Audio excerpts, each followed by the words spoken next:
Vote ಬೇಕು ಅಂದ್ರೆ ಮೊದಲು ರಸ್ತೆ ರಿಪೇರಿ ಮಾಡಿಸಿ ನೀವು. ಸದ್ಯ ಜನಪ್ರತಿನಿಧಿಗಳಿಗೆ ಮಲೆನಾಡ ಜನರು ಎಚ್ಚರಿಕೆ ಕೊಡ್ತಿದ್ದಾರೆ. ನೋ ರೋಡ್ ನೋ ವೋಟ್ ಅಂತಿದ್ದಾರೆ ಅಲ್ಲಿನ ಜನರು.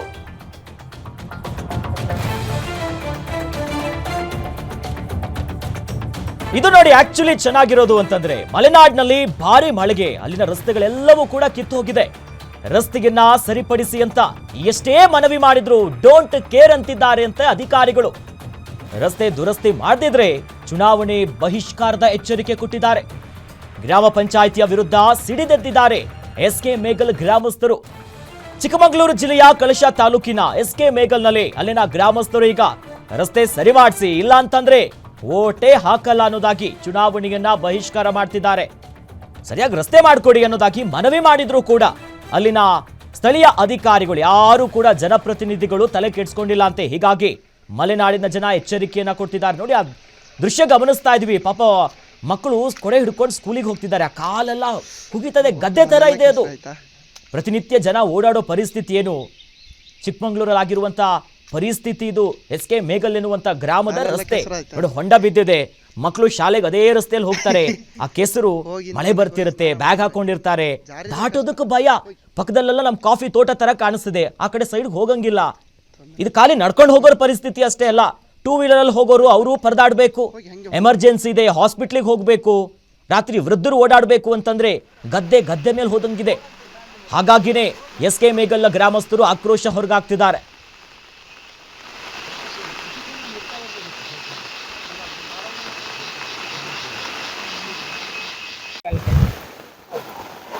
ಪ್ರತಿ ಸಲನೂ ಇದೇ ತರ. ಈಗ ಪಿಡಿ ಅವರು ಚೇಂಜ್ ಆಗ್ಬೇಕಂತ ಹೇಳ್ತಿದ್ದಾರೆ, ಹೊಸಬರು ಬಂದಿದಾರಂತೆ, ಅವ್ರು ಬಂದಿದ್ದಾರೆ, ಅವ್ರಿಗೆ ಒಂದ್ ಸ್ವಲ್ಪ ಟೈಮ್ ಕೊಡಿ ಅಂತಾನು ಕೇಳ್ತಿದ್ದಾರೆ. ಹಿಂಗೆಲ್ಲ ಇದೇ ಪ್ರತಿ ಸಲನೂ ಕಾರಣ ಹೇಳ್ತಾ ಬರ್ತಿದ್ದಾರೆ. ನಾವು ಮಾತ್ರ ಇದೇ ಗುಂಡಿ ಕೆಸರಲ್ಲೇ ನಡ್ಕೊಂಡು ಹೋಗ್ಬೇಕು ಯಾವಾಗ್ನೂ ಅಷ್ಟೇ. ನಾವು ಅಷ್ಟೇ, ಮಕ್ಕಳು ಅಷ್ಟೇ, ಪ್ರತಿಯೊಬ್ರು ಅಷ್ಟೇ. ಇಲ್ಲಿ ಜೀಪ್ ಆಗ್ಲಿ, ಕಾರ್ ಆಗ್ಲಿ ಯಾವ್ದು ಸಹ ಬರಂಗಿಲ್ಲ. ಶಾಲೆ ಗಾಡಿನೂ ಸಹ 1 ಕಿಲೋಮೀಟರ್ ಹಿಂದೆನೆ ನಿಲ್ಸಿ ಮಕ್ಕಳನ್ನ ಕರ್ಕೊಂಡೋಗಿ ಮನೆ ಕರ್ಕೊಂಡ್ ಬರ್ಬೇಕು. ಸಾಯಂಕಾಲನೂ ಅಷ್ಟೇ, ಬೆಳಿಗ್ಗೆನೂ ಅಷ್ಟೇ. ತುಂಬಾ ಕಷ್ಟ. ಮಳೆಗಾಲದಲ್ಲಿ ಪ್ರತಿ ವರ್ಷನೂ, ಇದು 1 ವರ್ಷ ಅಂತಲ್ಲ, ಪ್ರತಿ ವರ್ಷನೂ ಇದೇ ತರ ಆಗ್ತಾ ಉಂಟು. ಇಲ್ಲಿ ಈ ರೋಡ್ ನೋಡಿ ಯಾವ ತರ ಆಗಿದೆ. ಗುಂಡಿ ಎಲ್ಲ ಬಿದ್ದು, ಕೆಸರು ಬಿದ್ದು, ಗದ್ದೆ ಭತ್ತ ನಡ್ಬೋದು ಆ ತರ ಗದ್ದೆ, ಕೆಸರು ಗದ್ದೆ ತರ ಆಗೋಗಿದೆ.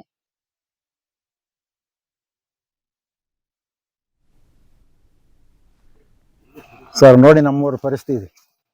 ರಸ್ತೆ ಇಲ್ಲಿ ಕೊನೆಗೋಡು, ಕಡ್ಲಮನೆ, ಬಿಳಲ್ಗೋಡು, ಸುಮಾರು ಒಂದು 100 ಮನೆ ಇದೆ.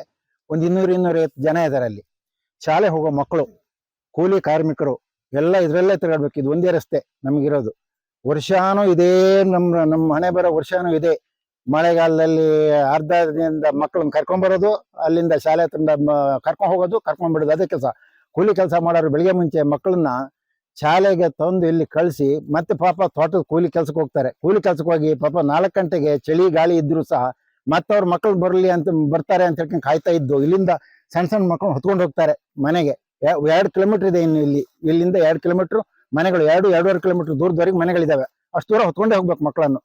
ಅದಕ್ಕೋಸ್ಕರ ನಾವು ಎಲ್ಲಾ ರಾಜಕಾರಣಿಗಳಿಗೆ, ಆ ಪಕ್ಷ ಸ್ಥಳೀಯ ರಾಜಕಾರಣಿಗಳಾಗಿರ್ಬೋದು ಅಥವಾ ಅಧಿಕಾರಿಗಳಾಗಿರ್ಬೋದು, ಓಟ್ ಕೇಳೋ ಟೈಮಲ್ಲಿ ಅವ್ರು ಬರ್ತಾರೆ. ಆದ್ರೆ ನಮ್ ಕಷ್ಟ ಕೇಳಕ್ಕಂತ ಇಷ್ಟ ತನಕ ಯಾರು ಬಂದಿಲ್ಲ. ಏನಾಗಿದೆ, ಊರ್ ಗತಿ ಏನಾಗಿದೆ, ರೋಡ್ ಹೆಂಗಿದೆ, ನೆಟ್ವರ್ಕ್ ಸಮಸ್ಯೆ ಆಗಿರ್ಬೋದು, ಹಲವಾರು ಸಮಸ್ಯೆ ನಾವು ಎದುರಿಸ್ತಿದ್ದೀವಿ ಸುಮಾರು ವರ್ಷದಿಂದ. ಅದು ಒಂದು ಸಮಸ್ಯೆ ಇಷ್ಟ ತನಕ ಅವರು ಏನು ಊರ್ ಏನಾಗಿದೆ, ಏನು ಅಭಿವೃದ್ಧಿ ಆಗಿದೆ ಅಂತ ನೋಡಕ್ ಬರಲ್ಲ. ನಿಮ್ ಮೀಡಿಯಾದಲ್ಲಿ ಬಂದಾದ್ಮೇಲೆ ಏನಾಗಿದೆ ಅಂತ ಒಂದು ವಿಸಿಟ್ ಕೊಡ್ತಾರೆ ಬಿಟ್ರೆ, ಇಷ್ಟ ತನಕ ಅವರಾಗೆ ಓಟ್ ಕೇಳಕ್ ಬರೋದ್ ಬಿಟ್ರೆ ಇಷ್ಟ ತನಕ ಕಷ್ಟ ಕೇಳಕಂತ ನಮ್ಗೆ ಯಾರು ಬಂದಿಲ್ಲ ಇಷ್ಟ ತನಕ. ಈಗ ನೀವೇ ನೋಡಿ, ಇಲ್ಲಿಂದ 2 ಕಿಲೋಮೀಟರ್ ಇದೆ, ನಮ್ಮ ಒಂದ್ 3-4 ಹಳ್ಳಿಗಳಿಗೆ ಸಂಪರ್ಕ ಇದೆ ರೋಡ್. ಈಗ ನೋಡಿ ಇಲ್ಲಿ ತನಕ ಸ್ಕೂಲ್ ವ್ಯಾನು, ಆಟೋ ಎಲ್ಲ ಇದ್ರಲ್ಲಿ ಹೋಗ್ತಿದ್ರು ಮಕ್ಳು ಕರ್ಕೊಂಡು. ಈಗ ಏನಾಗಿದೆ, ಆಟೋದವರು ಸ್ಕೂಲ್ ವ್ಯಾನ್ ಅಲ್ಲಿ ಇಲ್ಲಿ ಕೆಳಗೆ ಹೋಗಕ್ಕಾಗಲ್ಲ, ಸಿಗಾಕಂತವೆ, ಗಾಡಿ ಹಾಳಾಗುತ್ತೆ ಅಂತ ಹೇಳ್ತಾರೆ. ಹಾಗಾಗಿ 2 ಕಿಲೋಮೀಟರ್ ಡೈಲಿ ಮಕ್ಳು ಅವ್ರ ಮನೆಯಿಂದ ಇಲ್ಲಿ ತನಕ ತಂದು ಬಿಡ್ಬೇಕು ಬೆಳಿಗ್ಗೆ. ಎಸ್, ಈ ಬಗ್ಗೆ ಹೆಚ್ಚಿನ ಡೀಟೇಲ್ಸ್ ನೀಡ್ತಾರೆ ನಮ್ಮ ಚಿಕ್ಕಮಗಳೂರಿನ ರಿಪೋರ್ಟರ್ ಭರತ್ ಕುಮಾರ್ ನಮ್ಮ ಜೊತೆ ಜಾಯ್ನ್ ಆಗಿದ್ದಾರೆ. ಭರತ್, ಅದು ರಸ್ತೆನಾ ಅಥವಾ ಕೆಸರು ಗದ್ದೆನಾ? ನಿಜಕ್ಕೂ ಸ್ಥಳೀಯ ಅಧಿಕಾರಿಗಳ ಗಮನಕ್ಕೆ ಬಂದಿಲ್ವಾ, ಅಥವಾ ಬಂದಿದ್ರು ಕೂಡ ಆರಾಮಾಗಿ ಮಳೆ ಅಂತ ಒಳಗಿದ್ದಾರಾ? ಏನ್ ಅವಸ್ಥೆ ಇದು? ಎಸ್, ಸಂಪರ್ಕ ಕಡಿತಗೊಂಡಿದೆ. ಎಸ್, ದೃಶ್ಯದಲ್ಲಿ ಗಮನಿಸ್ತಾ ಇದ್ವಿ ನೋಡಿ. ಇನ್ನಾದ್ರೂ ಕೂಡ ಸ್ಥಳೀಯ ಅಧಿಕಾರಿಗಳು ಎಚ್ಚೆತ್ಕೊಳ್ಳಿ. ನೀವೇನ್ ಮಾಡೋದು ಬೇಡ, ಒಂದು ಸಲ ಅಲ್ಲಿನ ಸ್ಥಳೀಯ ಶಾಸಕರು ಇರ್ಬೋದು, ಅಧಿಕಾರಿಗಳು, ಈ ರೋಡಲ್ಲಿ ನಿಮ್ಮ ಗಾಡಿಲೇ ನೀವು ಒಂದ್ಸಲ ಹೋಗಿ, ಆಗ ಪಾಪ ಅಲ್ಲಿನ ಜನರ ನಿತ್ಯ ಗೋಳು ಅನ್ನೋದು ಗೊತ್ತಾಗುತ್ತೆ. ಇನ್ನಾದ್ರೂ ಕೂಡ ಈಗ ಮಳೆ ಬರ್ತಾ ಇದೆ, ಮುಂದೆ ಮಾಡ್ತೀವಿ ಅನ್ನೋದು ಬೇಡ, ತಾತ್ಕಾಲಿಕವಾಗಿ ಆದ್ರೂ ಕೂಡ ಅವ್ರಿಗೊಂದು ವ್ಯವಸ್ಥೆ ಮಾಡಿಕೊಡಿ. ಎರಡು ಕಡೆ ನೀರು ಹೋಗೋದಕ್ಕೊಂದು ವ್ಯವಸ್ಥೆ ಮಾಡಿಕೊಟ್ಟು ಅದ್ಮೇಲೆ ಒಂದಿಷ್ಟು ಜಲ್ಲಿ ಕ್ರಷರ್ಗಳಾದರೂ ಹಾಕಿ ಸದ್ಯ ಮಳೆಗಾಲಕ್ಕೊಂದು ತಾತ್ಕಾಲಿಕ ವ್ಯವಸ್ಥೆ ಮಾಡಿಕೊಟ್ಟು ಮಳೆ ಕಡಿಮೆ ಆಗ್ತಿದ್ದಂತೆ ಒಂದು ಸಂಪೂರ್ಣವಾದಂಥ ವ್ಯವಸ್ಥೆ ಮಾಡಿ ಗ್ಯಾರಂಟಿ ನ್ಯೂಸ್ ಕೂಡ ಇದನ್ನ ಫಾಲೋ ಅಪ್ ಮಾಡುತ್ತೆ, ಬಿಡಲ್ಲ.